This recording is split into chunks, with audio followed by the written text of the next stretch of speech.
This is Jared R. Trust, and this is Chapter 13. This is effectively the last chapter of The Young Person's Guide to Having It All. So, I did a 3-month social experiment. Like I said, it was one of the sacrifices I made, but I also did it because, obviously, I did not look optimal, okay? But the reason for that is because, you know, I'm a fairly decent looking person. My whole life, you know, I've been that way. So for me, I really didn't have a good enough understanding, one, of the kind of judgments that we can get from other people, because what I really wanted to know was what the reasons are why people, in my opinion, kind of are afraid to pursue their dream. I mean, I talk to a lot of people, and I ask people, you know, that's great, you know, you're working 40 hours, you got a good job, you make good money, or you got a cruddy job, what are you doing on the side? And it's the same answer. And yeah, we know what that answer is. So for me, I wanted to figure out, and of course because of what I'm doing and the product I'm making, for this to be the best product, for this to be an effective product that works for everybody, I need to understand people. I need to understand diversity. I need to understand all the different classes, all the different politics. I need to understand what it's like to make sacrifices so you can start a business, which is mandatory. You can't start a business unless you make sacrifices. You have to. You can't continue living and doing everything as you normally are and start a business. There have to be sacrifices there. If the first thing you have to do before even that is decide to be successful and wealthy. If you decide to be successful and wealthy, you know, doing research and looking into, okay, what do I gotta do? Counting the cost. What's this gonna require on my part? What are the sacrifices? How long is this gonna take? How much is this gonna cost me? How hard is this gonna be? And then I think people succumb to fear because of us. All of us. That's what I've come to. It's nothing but all of us.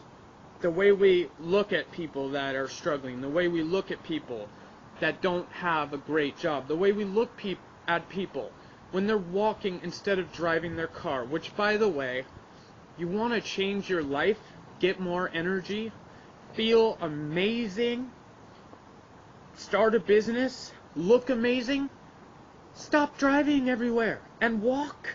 Wear a hat so you can hide from the thousands of horrible judgments and looks you'll get no matter what you look like or the color of your skin or your job. You could be rich. If you're walking, people won't think you're rich. Unless you're walking in a high-class neighborhood that's fenced in. There's also a big question. And I want to do this right because it's important. It's the last chapter. So I'm going to quote this, okay? Good morning. Today is a new day. I say that only because I've completed forever, I mean this is it, one of my many dreams, my life dream and goal, this project, social experiment, and real life experience. As of last night, which is June 5th, I finalized my first, most important, never done before as far as I know of, terrifying, it was, emotional, educational, and human journey. Keyword there, human.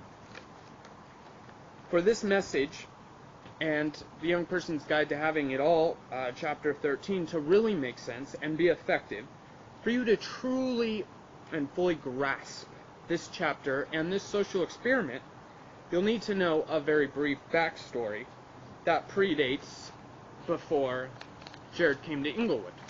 And Jared is me. Just so you know, my whole life, I've always pretty effortlessly and obsessively followed and kept up to date and up to par with all the latest trends and styles, and spent a lot of time, more time and energy than I probably should have, on living and following all the daily and identifiable social norms, cool societal trends and protocol to fit in and not get horrible looks and judgments that will deter you from doing anything except feeling horrible about yourself and going back to work and living out the rest of your life depressed. The reason we're all normal instead of how we're supposed to be, which is not normal, pursuing our dreams, is because of each other. I'm getting to that right now. With one very unique but unforfeitable personal condition. This is my personal condition. I don't and will never be a normal person who pursues and attempts life's experiences the normal way. There's the right way, go to college. That's the normal way. But there's many ways, my friends, and the way I did it took less time, made me money, but I don't have a college degree that's on my wall. And that does hurt a little. With that said, I knew then and now, just because of that sole condition, that I promised myself I wasn't going to be normal, my life would never be easy, boring, simple, or normal by any means. And it's not. I'm not normal. And that is why and how I was and am in a unique and ideal position to pursue this goal and create a product like this. Because I'm the crazy dude that's already damaged his image, and I can do all the hard work because I'm a survivor, and I can make it easier for you. Because we all have a unique destiny, gifts to give, help, and better our world. This was mine, and yours. The big question I'm going to ask you, first of all, I've got a bone to pick, like we talked about. How are any of us supposed to purposefully practice poverty? Think about that one. For 3 months to 5 years to develop and start your own business, our own business, when we all judge and treat each other so badly. How are we supposed to do that? There's no place to do that. There's no, if you do that, like, oh my gosh. Because we, by nature, humans, we're ruthless. I heard a saying once that if it weren't for the laws that govern man against any and every possible form and act of killing each other out of spite, jealousy, rage, envy, females, food, survival, think prehistoric times. By the way, our brains are the same. Like I've mentioned several times, the reason why we have the 1% of the rich, and then like 99.4% of the rest of us, is because of this reason. Survival. Selfishness. Simply put, man is selfish. We have super egos.